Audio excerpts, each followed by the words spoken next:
hello အားလုံးပဲမင်္ဂလာပါရှင်ဒါလေးကလည်းမမေအောင်တဲ့သိစပင်အဖိမုံလေးပဲဖြစ်ပါတယ်ရှင်ဒါလေးကလည်းပထမတော့ရောက်တဲ့အထုပ်ကလေးအကုန်လုံးကုန်သွားပြီပေါ့ဒါလေးကအသိရောက်တဲ့အထုပ်ကလေးပါနော်အသိရောက်တဲ့အထုပ်ကလေးမင်းမအများကြီးပဲရှင်မင်းမ install ရှိရယ်နော်လိုချင်တယ်ဆိုရင်ချောင်းလာမျိုးလေးဆိုတဲ့အိမ်ရောက်ပို့ပေးပါရယ်နော်လိုချင်တယ်ဆိုရင်မြင်တင်ထားတဲ့ဖုန်းနံပါတ်0905108554ကနေနဲ့မှာယူနိုင်ပါရယ်နော်မဟုတ်တော့ချက်ပေါက်ကနေလည်းမှာယူလို့ရပါတယ်ရှင်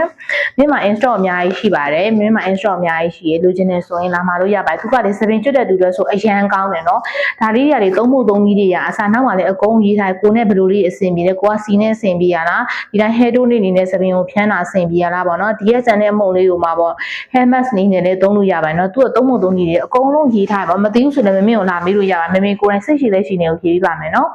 ပြီးတော့ဒီဟာလေးကိုပေါ့နော် TikTok မှာရိုက်ရှာကြည့်မယ်သူ့ရဲ့ review တွေကအများကြီးပဲထွက်လာနိုင်မယ်ဘယ်လိုကောင်းတဲ့ဟာလေးပေါ့နော်တကယ်လည်းကောင်းတယ်နော်တကယ်လည်းသူကပေးရတဲ့ဈေးနဲ့သူ့ရဲ့ပြင်ရတဲ့ quality ကတကယ်ကိုကောင်းတာနော်တကယ်ကိုမိုက်တယ်ဒီကသူဒီတထုပ်ဆိုလဲပေါ့နော်သူဒီကဆိုတော်တော်လေးမှတော်တော်သုံးလို့ရဒီတထုပ်ဆိုရင်လည်းသူကဒီတထုပ်လုံးနဲ့ချွတ်ပါပေါ့နော်အုံးစီနဲ့စိန်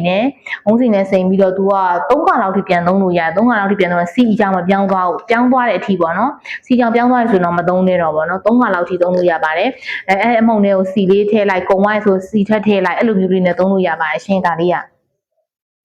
မင်းဆိုရင်တော့ဒါစပင်တော်တော်ကျွတ်တယ်တော်တော်ကျွတ်တာမှလေပေါင်းစေးသုံးပြီဆိုရင်ပိုကျွတ်တယ်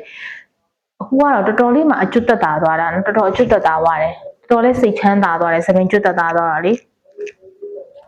ဒါလေးလိုချင်တယ်ဆိုမင်းမှာ install ရှိပါတယ်နော်မင်းရှိမှာလာမလို့ရပါတယ်ရှင်အားလုံးပဲတက်တာပါ